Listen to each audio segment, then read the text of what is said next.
Hi, this is Andreas Steno from Real Vision. The labor market in the US remains strong. We have an elevated amount of job openings still, and we have received very comforting signals from the last two monthly job reports. And that is after a couple of quarters of negative real GDP growth in the US economy. So, what on earth is going on here? Is there a disconnect between the labor market and the economy? And is the labor market a sort of comforting signal for us as investors when we look for opportunities in markets? Those are some of the questions I've been pondering about lately when I've assessed the US economy. And to debate these questions with me, I've invited the CIO of the Bleakley Advisory Group, Peter Boockvar. He's a macro pundit. He's a very solid investor, and he knows everything about the US labor market. So let's get to this debate and whether Peter takes any comfort in the strong labor market.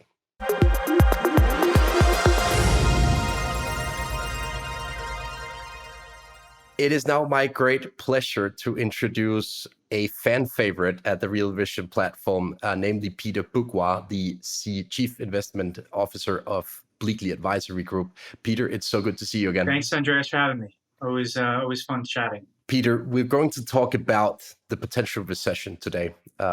We obviously had a technical recession in the first half of the year in the US, so 2 quarters in a row with negative real growth in the US economy. But do you think that we have an actual recession already now?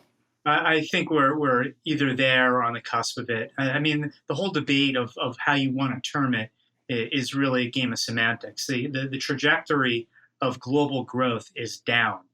If you want to break down the different parts of the world, China is probably seeing no growth, and if they accurately release their numbers, you very well can see a contraction, considering the start-stop approach to COVID and what's going on in the real estate sector. It doesn't take a genius to think that Europe is probably in a contraction for reasons we're all aware of. And if you break down the U.S. economy, consumer spending is obviously the biggest component, and you sort of have the tale of two cities here with higher end spending hanging in there, but lower end spending not. So you can even call the U.S. economy maybe a recession for some and not so for others. But I think as the year progresses, I think as the bite of the sharp rise in interest rates kicks in, I think a stock market that is going to remain very fragile, which could affect consumer spending on the higher end. I think the trajectory of economic activity will continue to slow. Then you have trade. Well, trade around the world is obviously slowing dramatically, particularly the U.S. export market.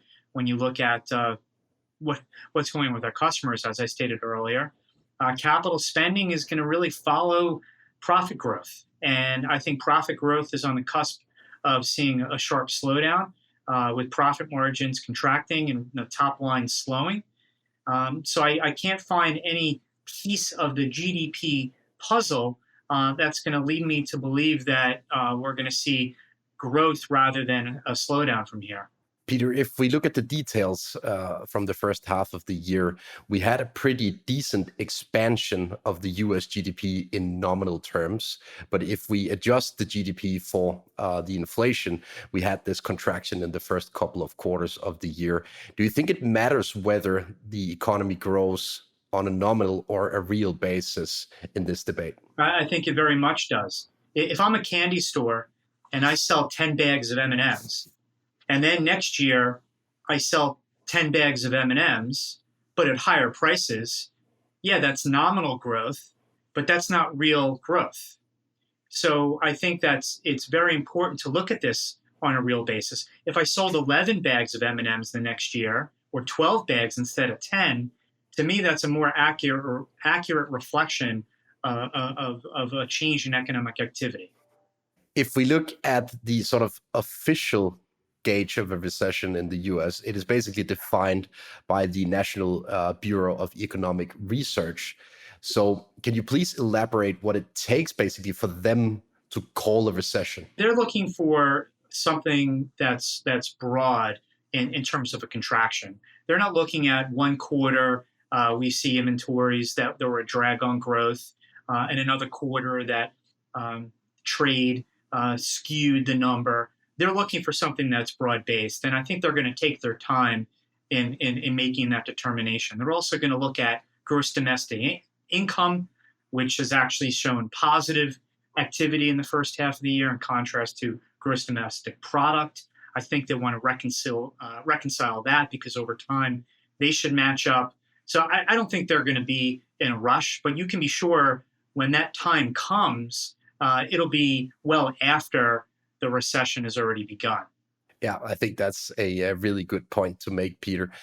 When it comes to the sort of warning signals for the US economy, one of the things that's being debated right now is sort of the strength of the US labor market, given that we've had these 2 quarters of technical contractions in the US economy. It's kind of a puzzle to many why the labor market remains so strong. So what's your current assessment of the trends in the US labor market?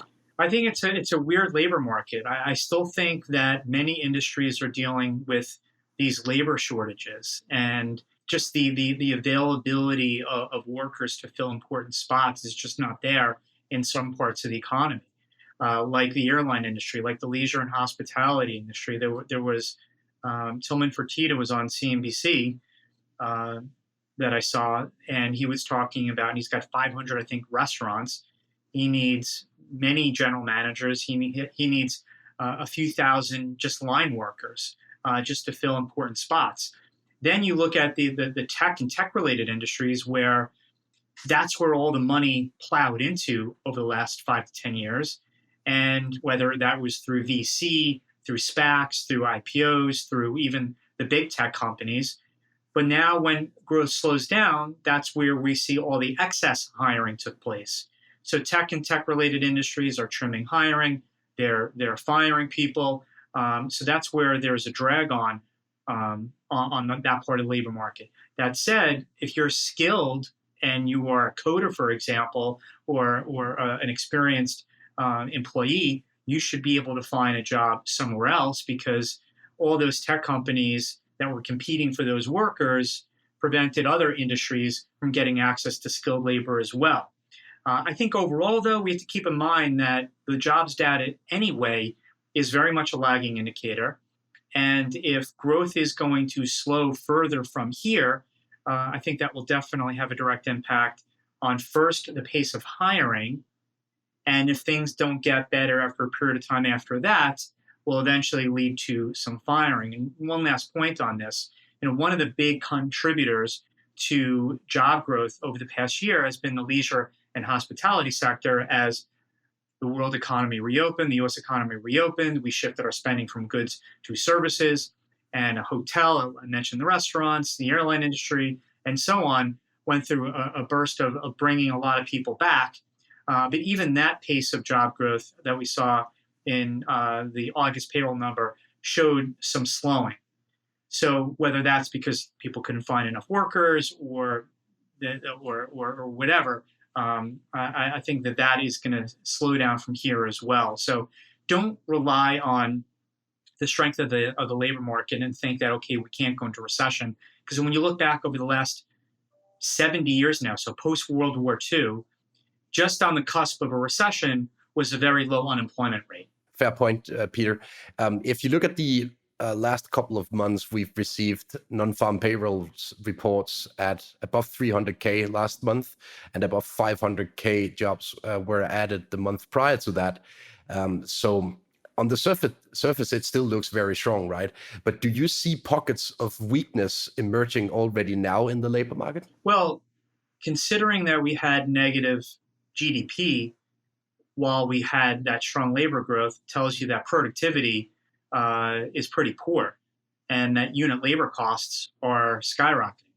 So that's the sort of the catch-22 of that strong labor market in the face of modest growth. And even if you think that we're not technically in a recession, growth at best is flatlining. So that kind of job growth, flatlining growth, leads to crappy productivity. And that's not a sign of healthy growth. Now, in terms of cracks, if you look at initial jobless claims, well, the trajectory is higher. It's still very low on an absolute basis, but the direction has certainly moved up. So reflecting a shift in the pace of firings upward, and something that we have to keep a close eye on as well. One of the things that seems different in this economic cycle compared to earlier business cycles is the amount of job openings in the US economy. We get this monthly gauge called the JOLT job openings, and it's still at more or less record high levels when it comes to the amount of job openings still open in the US economy. What do you make of that elevated number of job openings in relation to the debate on a potential recession? So in the last reading for July, because it is somewhat dated when it gets released, we did see another 11 million plus job openings. I think it was for the sixth or seventh straight month, which is pretty good. I do want to caveat the number to an extent, but I really don't know how to quantify this. Is that if I'm a company based in New York, but I have one spot to fill, but it doesn't have to be a job in person. You can be a programmer, for example. So I don't care where you're sitting. I may put 10 job openings out there around the country, in San Francisco, in LA, in Chicago, in Dallas, in Miami, in Nashville, and so on. So that's 10 job openings for one position. So again, I don't know how to quantify that, but I do think the job opening number is overstated. And even with the 11 plus million for June and July, there is a modest slowdown that's taking place that I think is not huge right now, but something to keep our eye on. If we look at the service sector, you mentioned the service sector as a strong part of the economy this summer, but the recent set of PMIs out of the service sector actually reveals some weakness, at least if we allow the S&P PMI to be the gauge of the service sector strength. The S&P PMI for the service sector came out at just below an index level of 44, while the bigger survey, the ISM non-manufacturing service PMI, came out at 56.7, if I remember correctly. So, Peter, what's going on here? We have a huge divergence between the two PMIs covering the service sector. Do you have an explanation for us? Yeah, it's you read the press releases from these two surveys, and you think you're reading about two different countries. The ISM is a survey of big companies, and the S&P Global survey asks small, medium, and larger businesses. So it spans the spectrum of businesses, and therefore I would say that's more accurate, because a bigger company is certainly going to maneuver through a lot of the challenges that we're seeing a lot better than a small one. Whether that's on the labor front, because a big company has no problem paying $20 an hour or $22 an hour, where a local restaurant can barely pay $15 an hour for employees, or the access to raw materials or shipments from overseas, where maybe so there's been easing of supply pressures, but when you look at who's online to get their product from China, for example, you can be sure a bigger company is ahead of the queue than if you're a smaller one. So I think that helps to explain the differentials, and that really it depends on who you ask.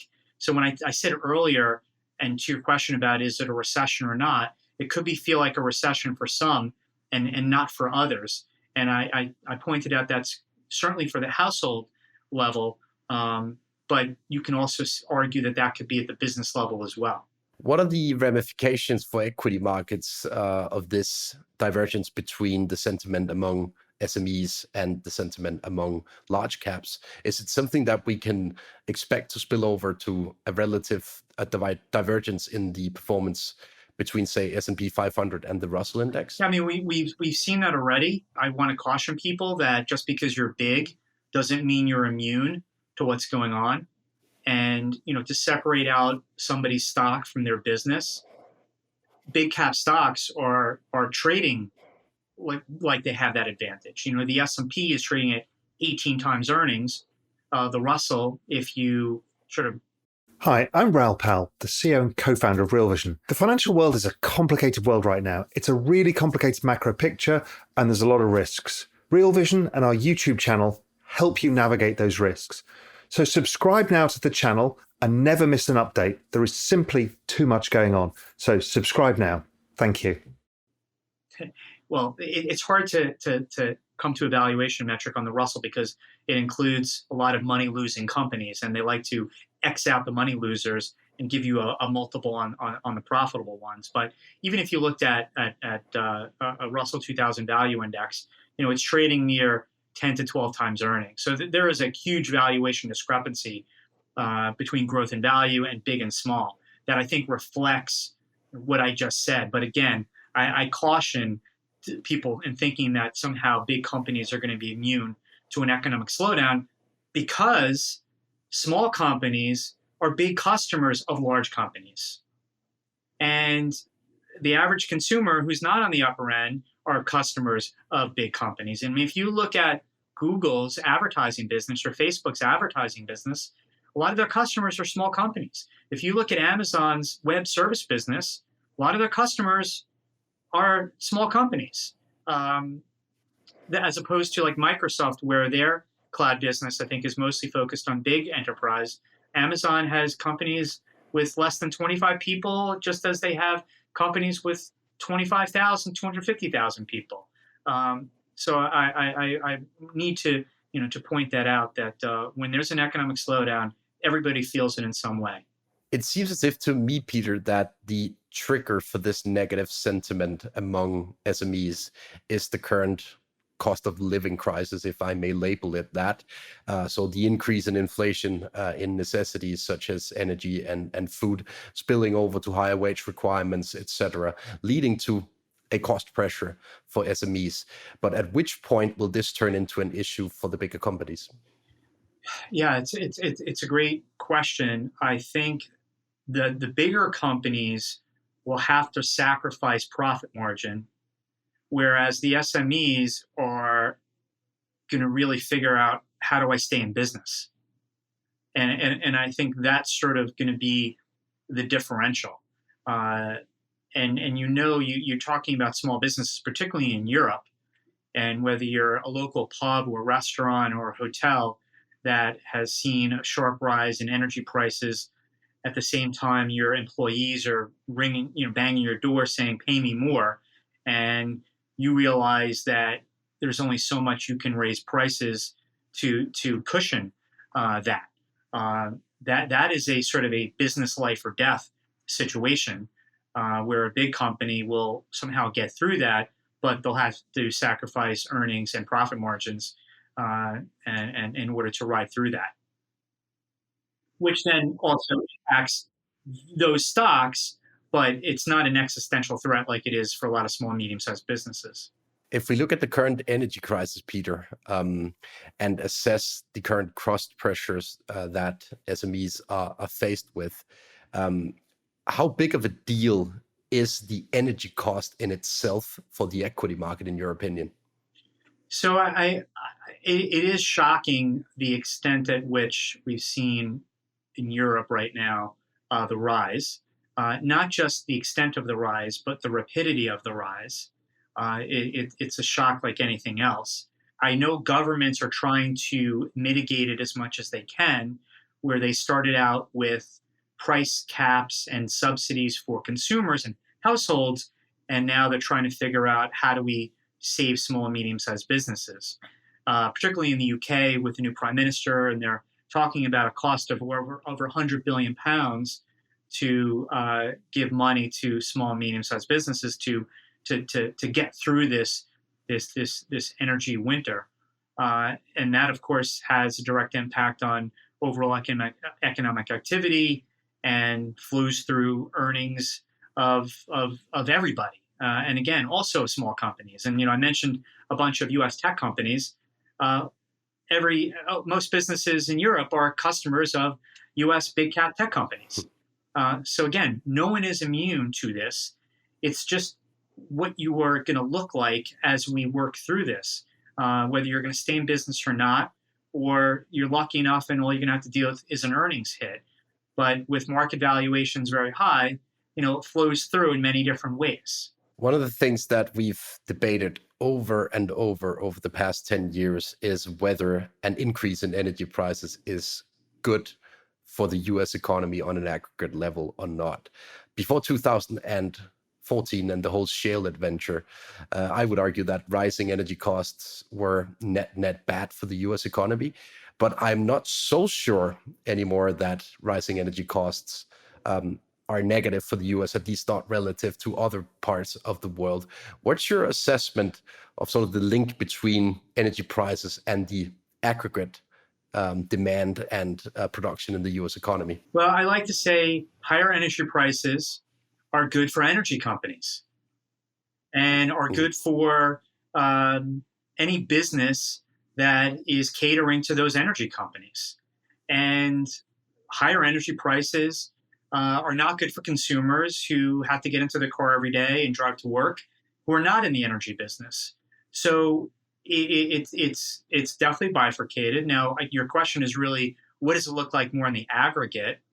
I think with the shale boom, we did see a very sharp increase in job growth and wage growth in the energy sector, where you had truck drivers and drill bit operators making six figures.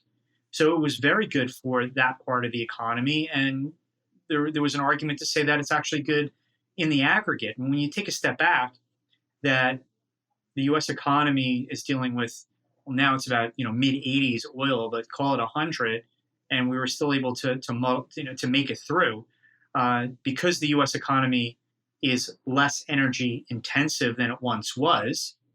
But there's still a lot of pain points for parts of the economy when you do see a rapid move in energy prices. Something that's gradual, I think households and businesses can adjust to something that's gradual.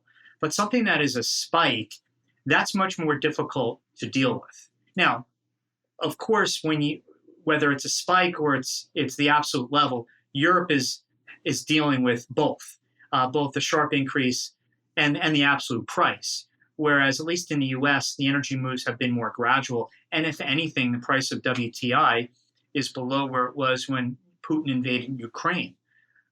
So I think I'd bottom line it by saying that it's a mixed bag on its impact, and very bullish for some sectors and a challenge for others. When we look at the current electricity crisis or energy crisis in Europe, but also globally, it basically all leads back to the lack of natural gas, in particular in Europe. The US is now by far the biggest exporter of liquid natural gas to Europe.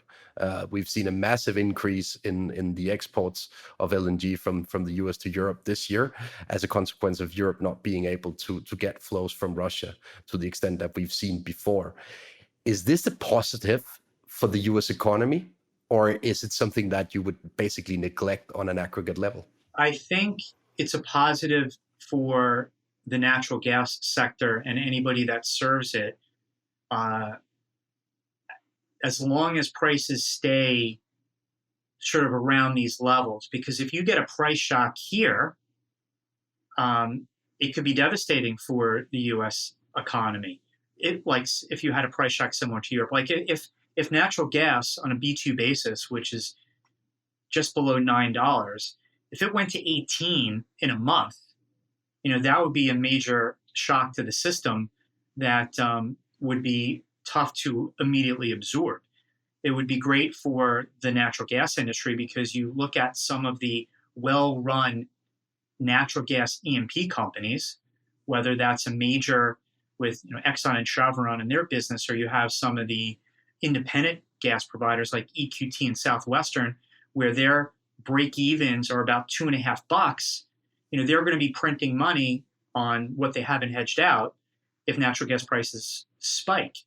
But if you're a fertilizer producer that's using natural gas as a feedstock, and if you're a consumer that is in a cold weather state, that you didn't pre-buy your natural gas needs for that winter, that's going to be a shock. So I think it's going to be the sort of the torque of any move here in natural gas that will determine its impact on the economy. But we'll have to see this winter. I mean, people are now, now the weather is cooling down a bit, so the air conditioning units are not going to run to the same extent. So maybe August will be the last sort of painful utility bill that people are going to have to pay until we get to sort of late November, December. And we'll see where gas prices are then. But like I said, if gas prices all of a sudden are 18 instead of 9 come December and January, that's going to be a jolt to the U.S. economy. Well, mostly to the U.S. consumer, because it comes down to the U.S. consumer in the U.S. is what is their reaction to this change in energy prices. And as the U.S. consumer goes, so goes the U.S. economy. It seems as if the U.S. economy has at least been partly shielded from this massive increase in energy prices in Europe and in Asia, for example, over the past couple of months here. But if we look at the spillovers from a recession in Europe, a recession in Japan, a recession in China, how important is the global economic impulse to the U.S. economy should we get this recession elsewhere? Yeah, so before I answer that, to your point, gasoline prices in the U.S. have fallen every single day since mid-June. We went from over $5 a gallon of gas to now about $3.70, $3.80. So that's a nice relief that people are experiencing. So any increase in their utility bill is being offset by the decline in gasoline prices. But in terms of the spillover effect, I mean, we're all in this global economy together. So it's hard to avoid a slowdown in Europe, a slowdown in Asia driven by China, and think that we're somehow going to skirt past it. Now, certain parts of the U.S. economy are going to be more immune to the slowdown in Europe.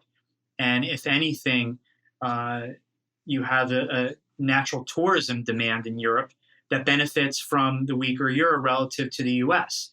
Whereas one of the things that possibly was missing to an extent in the U.S. this summer was a lot of European tourists. I mean, they came, there's no doubt, because they were busting out post-COVID like the rest of us.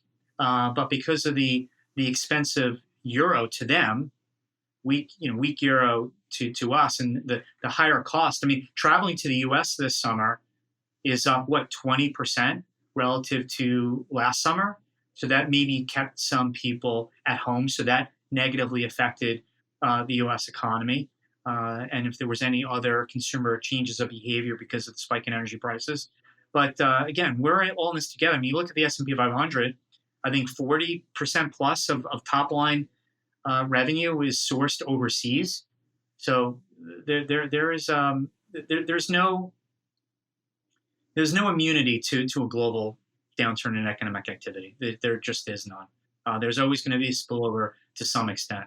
Peter, if we watch the recent price action in, for example, foreign exchange markets, it seems as if the release valve from this energy crisis is via the FX channel. The euro weakens against the dollar, the Japanese yen weakens against the dollar, basically on an ongoing basis as a consequence of these higher electricity and energy costs. At which point do you think the US dollar will turn into an issue for the US if it keeps strengthening? Well, we know it's an issue already for the Japanese and the Europeans, as it just intensifies this squeeze on them with this rise in energy prices, since they're paying for this in U.S. dollars with depreciated currencies, and why the Japanese are turning on 9 of their nuclear reactors come winter, and even Germany has kept a few of theirs on.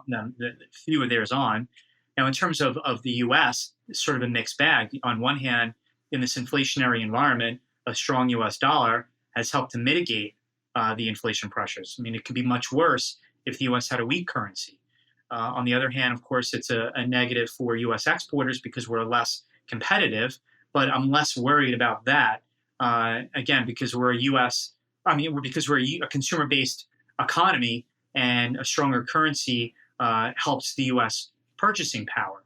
But we want a stable U.S. dollar, not a fast accelerating one, because things break when that happens, and you start to threaten corporate profits, and in the aggregate for the multinationals.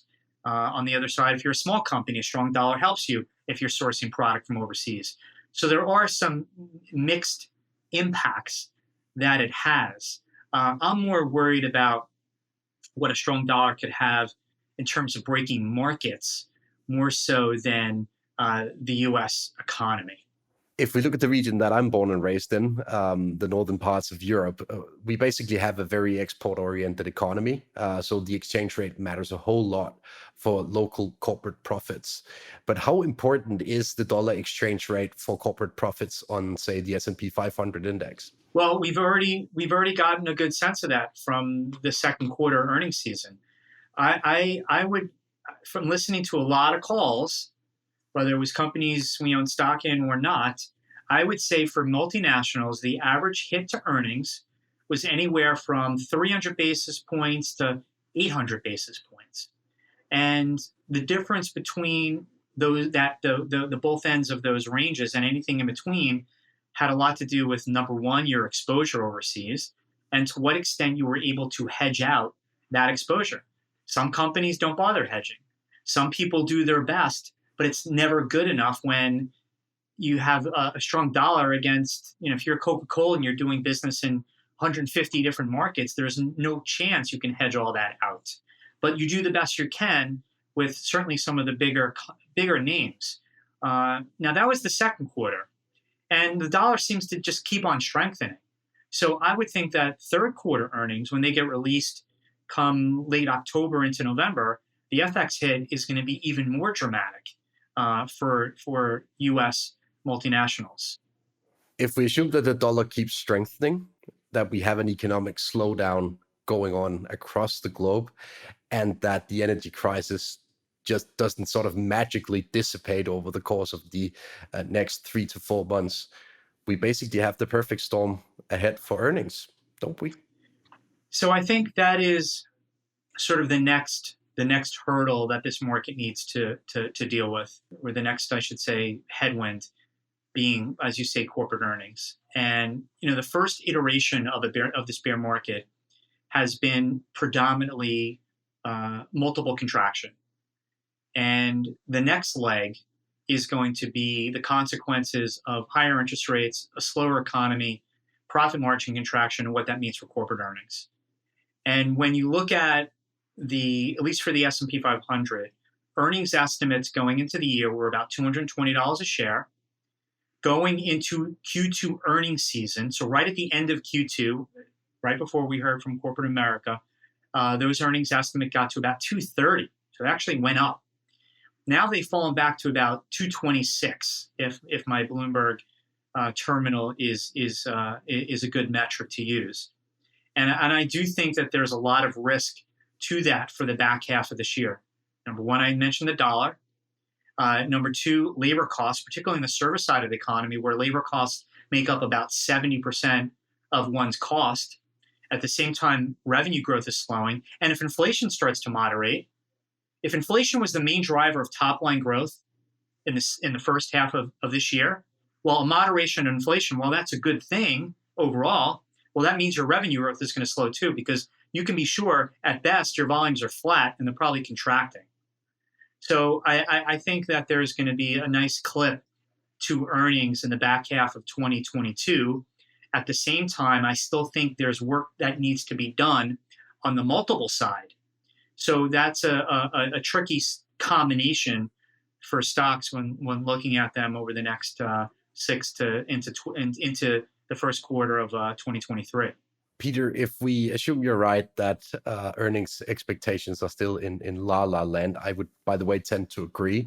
And we continue to see this very strong dollar paired with an energy crisis unfolding across the globe.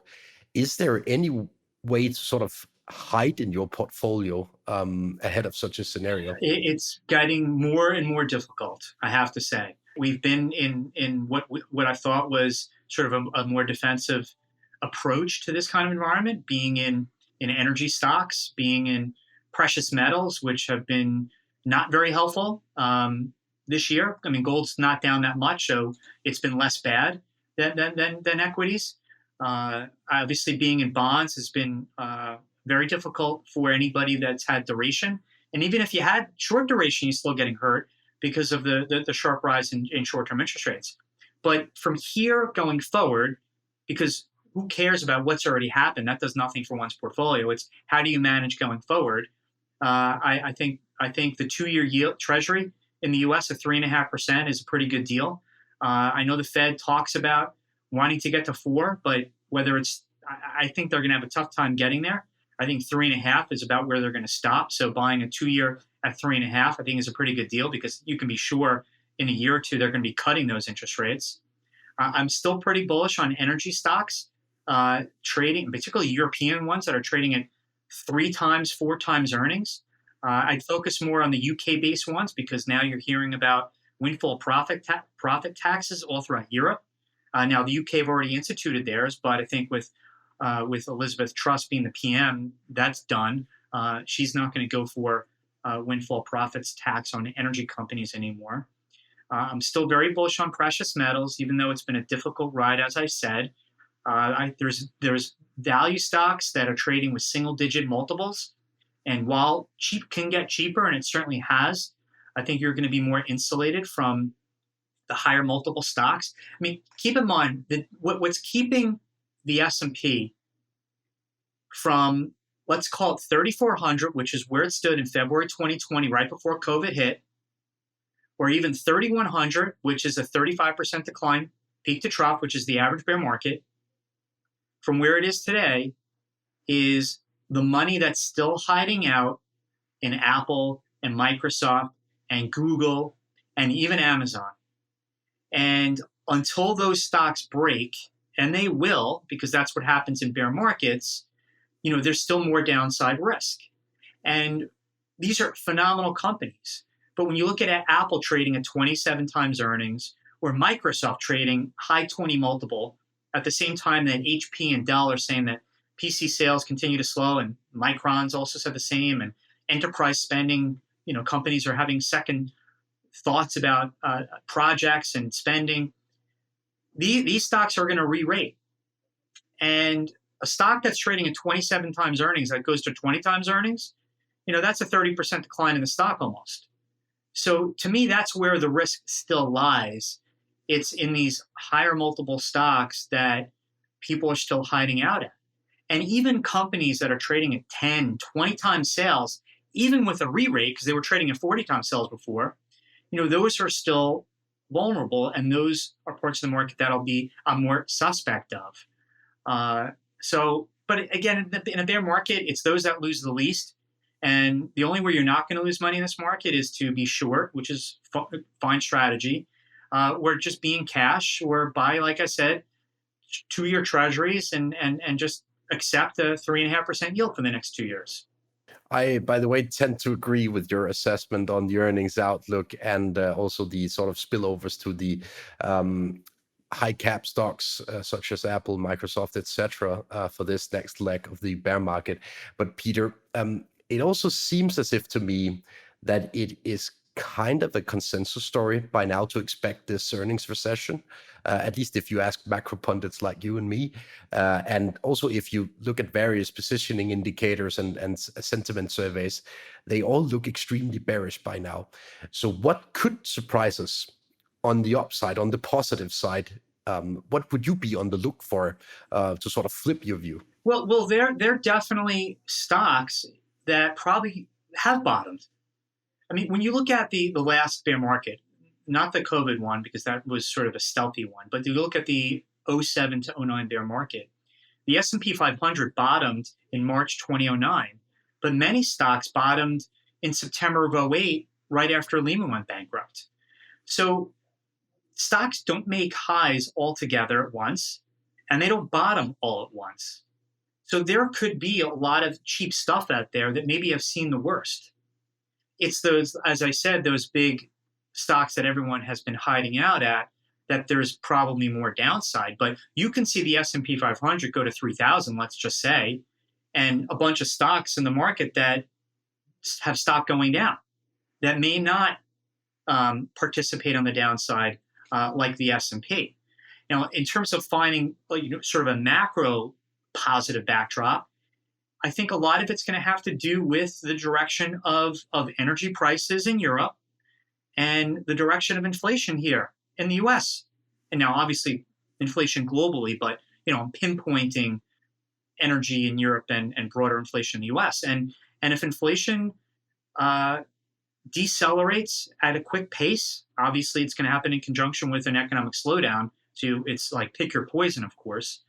But if we can get a more rapid decline in inflation, if we can see a cessation of the war in Ukraine, where Putin starts to get Nord Stream capacity back to 80%, and European industry can breathe a sigh of relief, that would be a relief. If Europe can get through the winter, if the storage levels are good enough that they can sort of eke their way through, that would be a positive. Now, structurally, longer term, there's still issues here, but these are ways we can somehow muddle through. And valuation-wise, European stocks, they've been beaten to death. You look at the European banking sector, and what happens if the ECB starts to more aggressively raise interest rates? And maybe they raise 75 basis points at their next meeting instead of 50. And you give a lifeline to the European banking industry, which has been decimated through this period of negative rates. That would be a positive for the European economy. What happens if we wake up tomorrow or after the party Congress and President Xi says, you know what, I'm done with this dynamic zero COVID policy because it doesn't work and it's impossible to contain. And that would be a huge positive for the Chinese economy, even though they obviously have other challenges like what's going on in their residential real estate sector. That would be a positive for the global economy if the Chinese consumer is allowed to behave like a human being again and allowed to travel again. And imagine what the European tourism industry is going to do if the Chinese tourist is allowed to travel again. Good luck getting a reservation at a Greek hotel if the Chinese tourist is allowed to travel again. So, those would be the positives that I'm searching out for. But I think that while that's out there, I think it's further out there than closer. Let's save that rebound in Chinese tourism until after my honeymoon next month, Yeah. Peter. I want Italy for myself, if possible. Yeah. But the last thing I wanted to touch upon, Peter, is basically back to our initial discussion on the labor market, because you mentioned a sort of dissipating inflation picture as one of the potential positive surprises. Maybe also ultimately leading the Federal Reserve to become a little bit less aggressive in its tightening right now. If we look at the labor market right now, so still strong numbers month after month, despite being a lagging indicator, it still matters for the wage outlook. So could the wage to price spiral be one of the things that we need to watch for into 2023? Do you see signs of sort of an emerging wage pressure here? I think the wage pressure sort of went like this and has showing some signs of plateauing. If you just look at the average hourly earnings and average weekly earnings, they're running at a pretty good pace, north of 5%, but they haven't accelerated further. So they don't necessarily have to accelerate further to get a wage price spiral. They can just remain sticky. And if they remain sticky at the same time that companies lose some pricing power, that also could be a margin squeeze that we have to watch out for as well. So, Peter, by the end of the day, would you take any comfort at all in the most recent job reports that we've seen in the US, or doesn't it really matter for the investment outlook? I think it does not matter, again, because the lagging nature of it. I think that the average consumer is still dealing with negative real wage growth. Even though wage growth is still okay, it's still obviously well below the rate of inflation.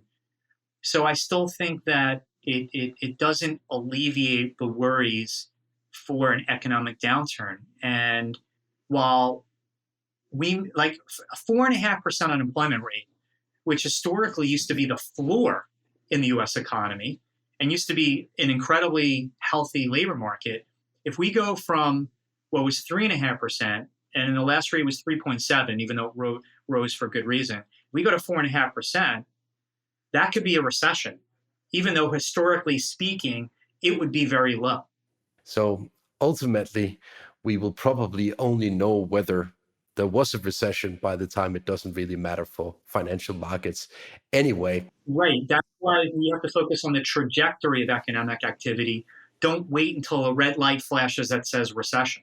Yeah, and the trajectory is down, according to you, Yes. Peter. Thank you very much for joining us again on the Real Vision platform, Peter Boockvar. It was a Thanks, pleasure. Andreas. Same here. What a great discussion with Peter Boockvar. It's always a pleasure to chat to him. He's so knowledgeable around the US labor market and the US economy. I have a couple of important takeaways from this interview.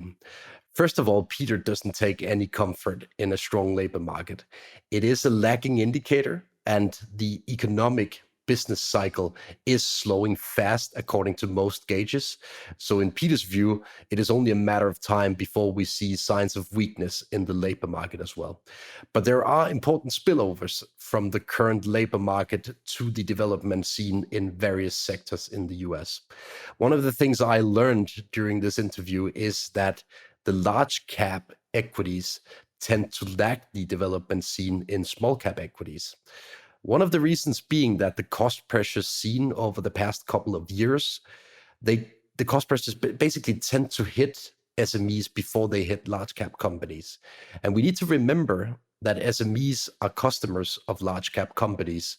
So when the SMEs start to falter, it may hit the large cap sectors with a time lag because of the slowdown we see in the SMEs and in US households as a consequence of this cost of living crisis. So even though earnings still look decent in the large cap sector during the first half of the year, these signs of weakness may emerge during the third and fourth quarter earning calls as a consequence of the weakness we've already seen in other parts of the economy. So even though we have a strong labor market right now in the US, it's probably not a sign that you should buy equities with an arm and a leg yet, because the labor market is a lagging indicator, and even large cap stocks are vulnerable to a slowing economy. We hope you enjoyed the video. At Real Vision, we help you understand the complex world of finance, business, and the global economy with in-depth analysis from real experts. Join the revolution at realvision.com.